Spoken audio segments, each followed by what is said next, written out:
Mr. Molefe, the court accordingly proceeds with judgment.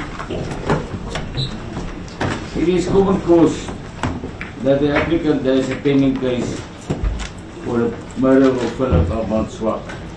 Now it's a pending case in the sense that it's pending in another court. This person was shot and killed on 17 April 2024.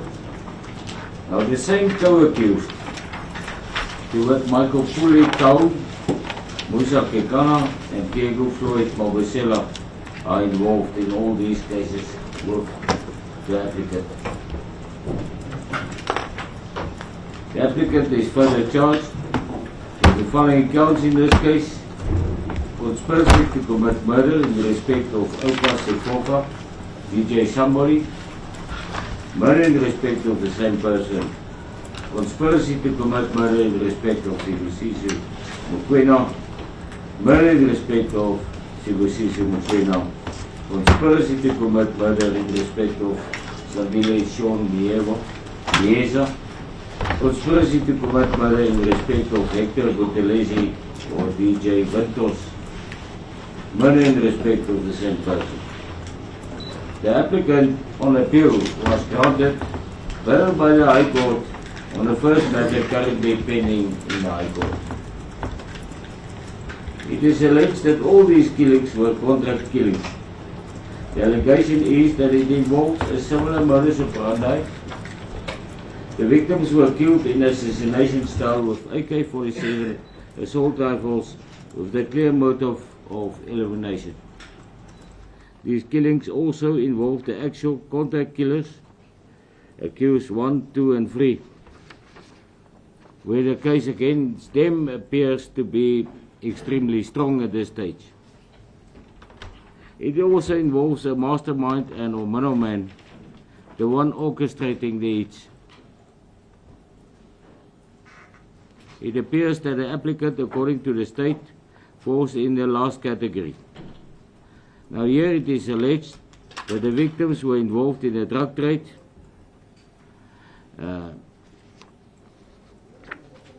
the applicant's personal circumstances are before court. The applicant, sorry, I just want to say, you indicated last time that there was no need for interpreter. That's still the position. The applicant was born in Mapetla, Soweto. He completed his matric there and studied at Vista University. He lived in the greater Johannesburg area for his whole life. It is significant that the applicant has a previous drug-related conviction in the UK for the possession of drugs, cannabis, the import of which is prohibited, as it's stated on the UK documents. He also has a fraud conviction relating to his stay in the UK. What is really concerning is the fact that he used a false Lesotho passport, in that case together with a false name or alias to wit David Tebo Lebitsa. Now, although this was way back in 2004, it raises concern of what the applicant is capable of.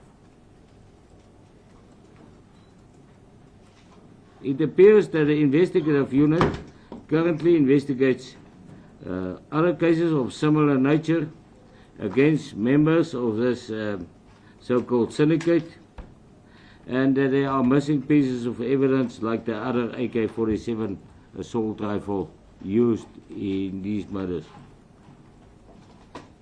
Another concern this court has is the large amounts of cash that were paid into the applicant's company's accounts. This, in the absence of an explanation, strongly suggests unidentified sources of income with the risks that goes together with that. The applicant avers that the state's case against him is extremely weak and circumstantial by nature. It is true that the evidence against the applicant, because of his role in the killings, will be distant, as he was not physically present during the hits. The absence of direct evidence, however, does not mean that an inference of guilt can't be deducted.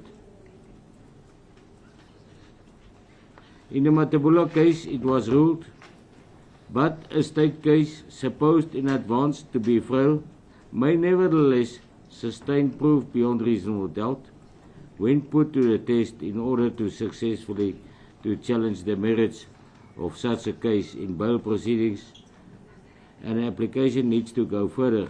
He must prove on a balance of probability that he will be acquitted of the charges.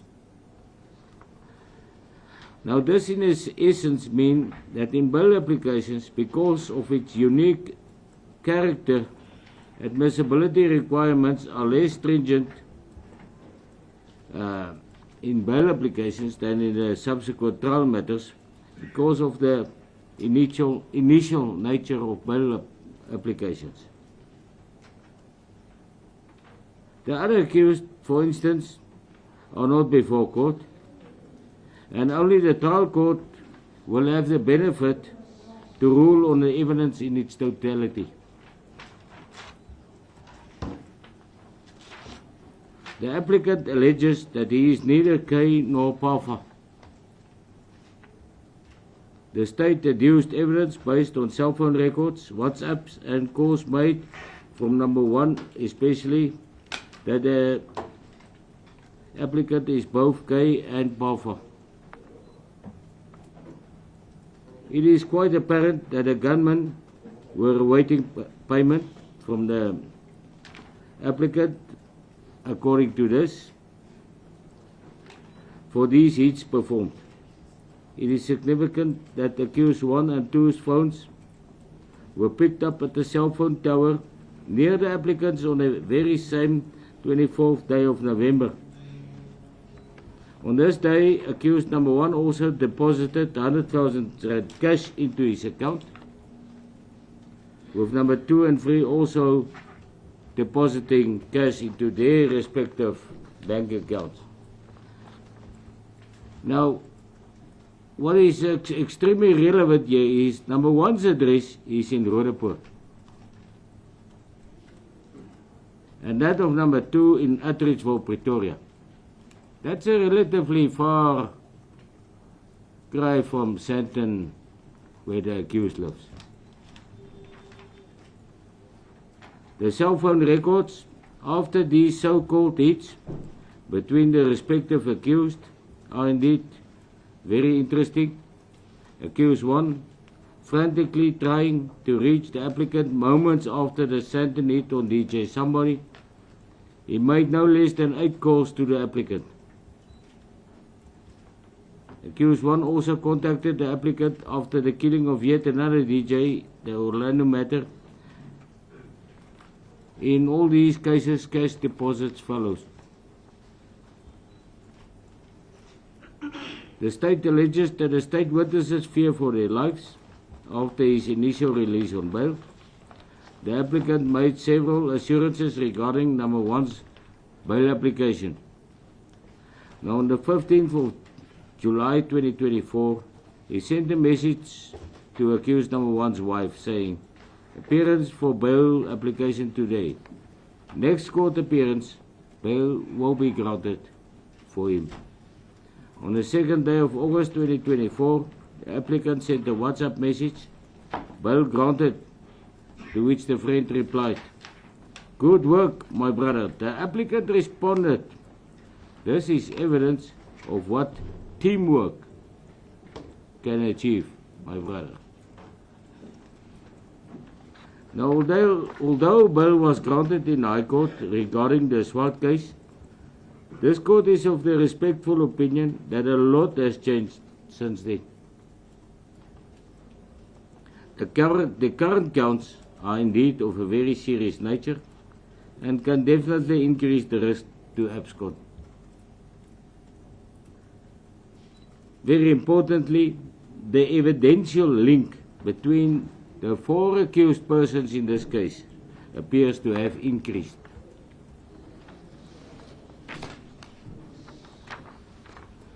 Bail proceedings are sui generis in that it involves several considerations.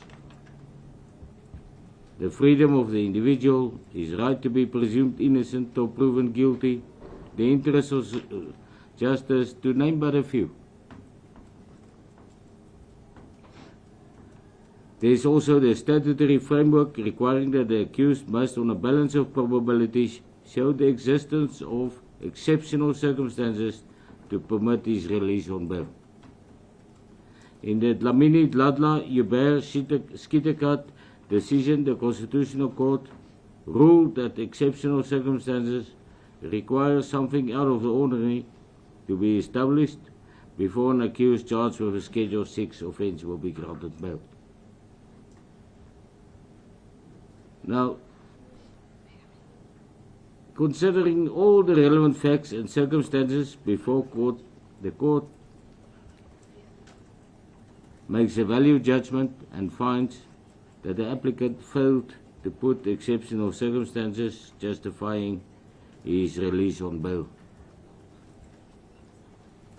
As I have highlighted, there are a number of very concerning aspects, not only linking the applicant to the crimes, but also regarding his circle of influence and capabilities. His application for bail is accordingly refused. Quite pleasing. What is the date? Was it 26 August? No, it was 18th of September. 18 September. 18 September, for the other accused. For the other accused. Mr. Molefe, 18 September, it's a provisional date for the indictment, and you will be kept in custody.